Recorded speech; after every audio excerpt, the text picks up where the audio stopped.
What a wild time. One of my favorite pictures from that tour is I'm sitting in the van and I had just woken up and I was so tired. And there was that teddy bear in the tuxedo. Yep. And I'm sitting there like I look exhausted and I'm holding that little the teddy bear you guys brought. Yeah. And I don't know where that photo's on Facebook somewhere. Yeah, definitely. I'll put if I can find it, I'll put it right here of me, baby me wearing I'm just wearing a hoodie, but I'm holding that teddy bear. Yes. It's just so funny. It was so cute. Yeah, that tour was so much fun. There's so many fond memories of that tour. And like, yeah, I remember at the beginning of this podcast, you were like, I can't believe your parents let you do that. I've had so many moments thinking about my early 20s and like late teen years being like, wow, my parents let me do all those things. And I'm like, you know, it's kind of cool. My parents knew the kind of person I was, and I was very passionate. Yeah. And they knew I didn't excel in school, but I was very passionate about the arts. Yeah. And it's just cool how supportive they've been of that. They Your know entire life. Exactly. Yeah, my entire life. Like, I think my brother also has ADHD. Well, it's hereditary, so yeah. Yeah, right? I think my mom, like, wanted us to succeed and supported knowing where we would succeed instead of, like, expecting us to be something and failing. Right. And not feeling like we were good at something. Totally. So she just supported us in what we wanted to do. And I was also very stubborn in doing that. You and I share that. Yes. Yeah. Yeah. I was like, this is just who I am and how it's going to be. So. Yeah, because like it's wild. Yeah, it's wild to think back because you were like 16. Yeah.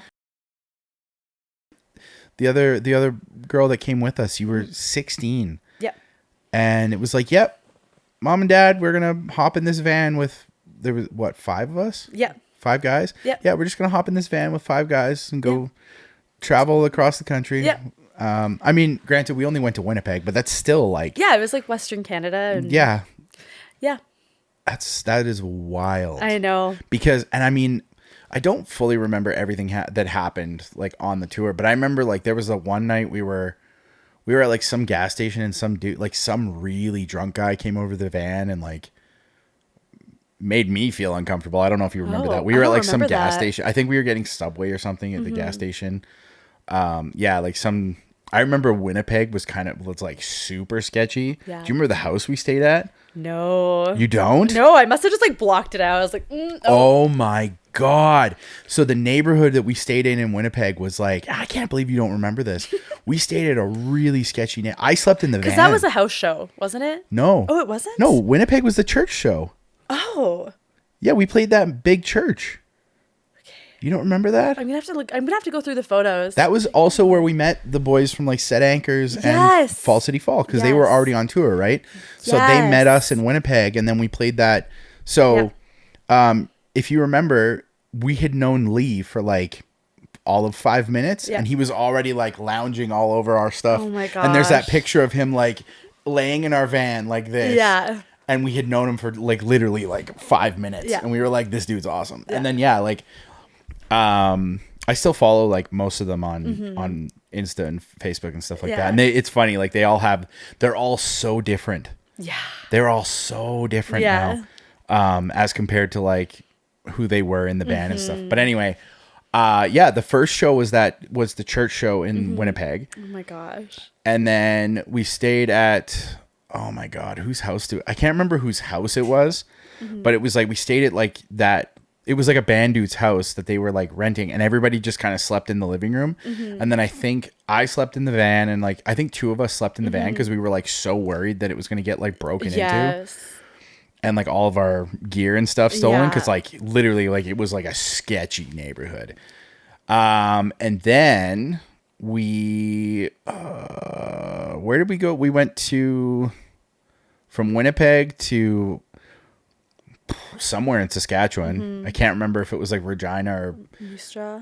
Saskatoon. Well, Moose Jaw I think was like the 3rd show. Oh, okay. But Moose Jaw was like the show got canceled on us, remember? And then they went to city council to go get a permit so we could play in the park. Yeah, I'll never forget that. That was so cool. Neither will I, because also I remember we were setting up for the show and these like kids came over and they were like, we were just talking to them or whatever.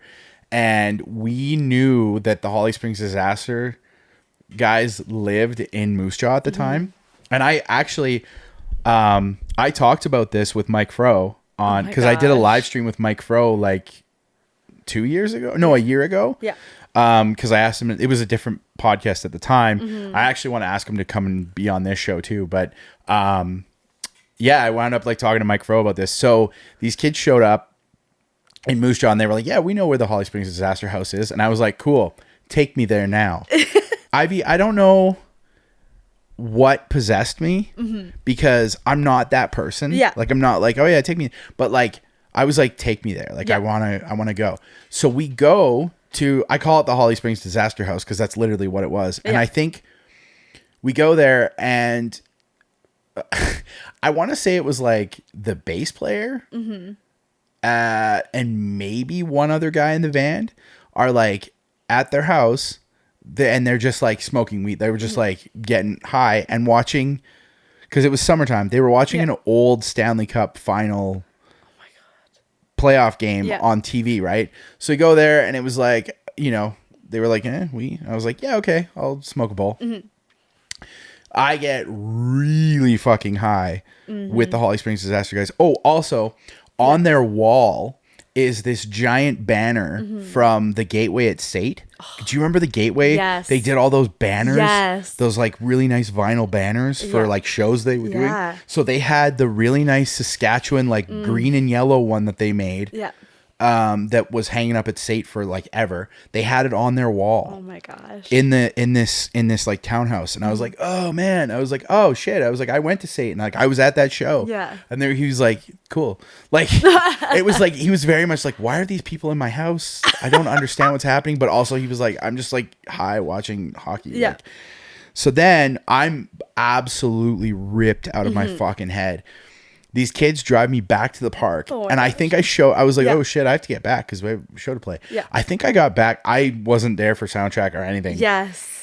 Do you remember this? I remember this. And the guys were mad, I think. Yes. Yeah, they were pissed. Yeah.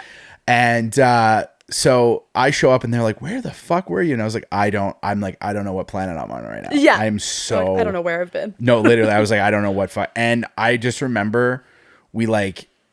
Moose Jaw was probably, I don't know if the show went well, because I'm like at a certain point I was on stage and God forgive me if I couldn't remember the lyrics and what was going on. I had a lot of fun though. Yeah, it was a great show. Sure. It was great. Sure. Yep. It was, I don't know. It was fun. That's all I know. Yeah.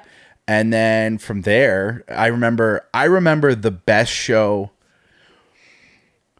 The best show we played on the entire the entire tour, I think, was Humboldt. Oh my gosh, Humboldt was so great. Yeah, because Humboldt was like a little hidden gem. Yeah, Humboldt was awesome, and Humboldt the one where we played in like that little community center. Yeah. Okay, yeah, I believe so. Because what was the town where we played in that giant Quonset? You remember like that rodeo thing where they had built the stage in the middle? Yes. What was that? That wasn't Humboldt. That wasn't Humboldt. I think Humboldt was the one where we played the little community center. And I think that one was like another small town. Yeah. Because that was the one where, that was the small town where we just like parked there and slept in the van, right? Like all 8 of us or 7 of us or whatever. Yeah. Oh God, that was a nightmare. And we had all 3 vans parked like one after the other, and we all slept in the every single band slept. Oh my God, that was, what a time that was. I know. And then we all went swimming. Yes. What town was that? Oh my gosh. I have some hilarious pictures from that too. Do you? Oh yeah. Oh my God, please share. Yes, please send those to me, because I don't. The whole folder. Yes, please do, because I don't have any of that. Oh my gosh. I have tour videos somewhere on like a drive somewhere. I don't know where it is, but I'd have to find it. But no, I remember Humboldt. We all after the Humboldt show, the kids were so into it. And I remember like we were like, wow, like that was the best show of the tour. Humboldt surprised us at how good everybody played and how epic the kids were that came out. Yeah. Like it was so good. Yeah, it was so good. And then I believe after that we came back and we bounced back and forth between, I think we came back and we did Calgary, Edmonton, Calgary, I think. Yeah, I think so. Yeah. And that sounds about right. the Edmonton show we did was the Avenue Skate Park. And Yeah. that was another really good Yes, show it too, was because the really kids good. in Edmonton loved us. Yeah. Oh my God, they loved us. Yeah. Man, it's funny. Like, it's funny talking about that now. Cause like, I miss that so much. Like it was being in Yeah. a band was so fun. Yeah. Like so fun. Yeah. But such is Yeah, life. You totally. whether or not we would have, made it to a, you know, level where we could have, actually like turned it into a career. Who knows? Yeah. But I miss those guys a lot. Like we had a lot of fun, and it was shitty how it ended. But like, Yeah. I was a kid too. Like I 100%. didn't fucking, I think a lot of, I look at a lot of the things in my life where it's like, oh, I got to do cool shit. And then like, sometimes it just doesn't like work out. I attribute it to the fact that like, I couldn't get past my ADHD to like be able to focus and like put the work into something. Totally. Yeah. Because like as for certain things, as soon as it becomes not as stimulating and it's like more effort Yeah. in the past, I'm just like, ugh. Yeah. And so that hasn't been a lot of fun, but I can recognize that now. Totally. I mean, yeah, being in a band is also a lot of work. It's a lot of work that people don't see. It's a lot of money. Yeah. Like, yeah. It's not, hard. it's a lifestyle that's Yes. not for everyone, because Exactly. a lot of it sucks because a lot of what I remember back to one time, or I guess the only time I ever saw a boys' night out. I saw them at I want to say they played the Underground, but they might have played the Warehouse. It was one of the two. But we were, you might have been to that show too. I don't think I was. Oh, okay.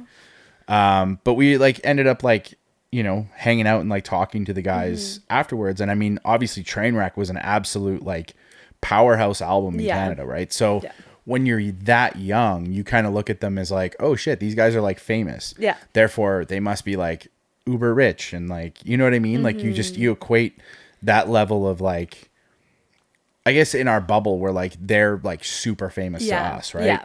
So I remember being like, oh man, like I would love like a Trainwreck movie. And I was talking to one of the guys and he was like, yeah, like so would we. But he's like, that requires money. And I was like, yeah, okay.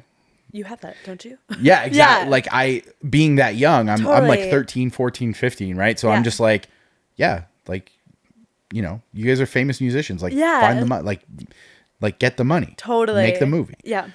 And so I thought about that recently where I was just like, oh my God, like, that's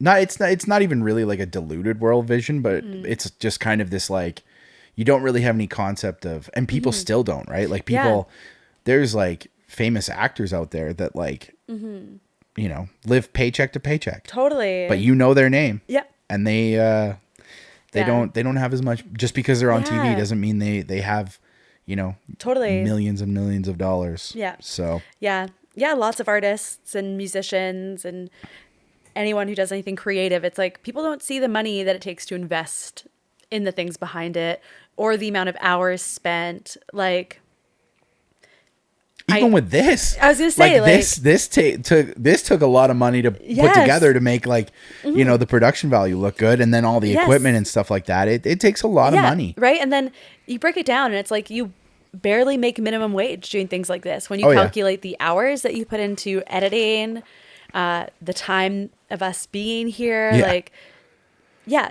anything like this takes a lot that goes into it that people don't see. So they just assume because something's well done that like you're making lots of money off of it. Funny too.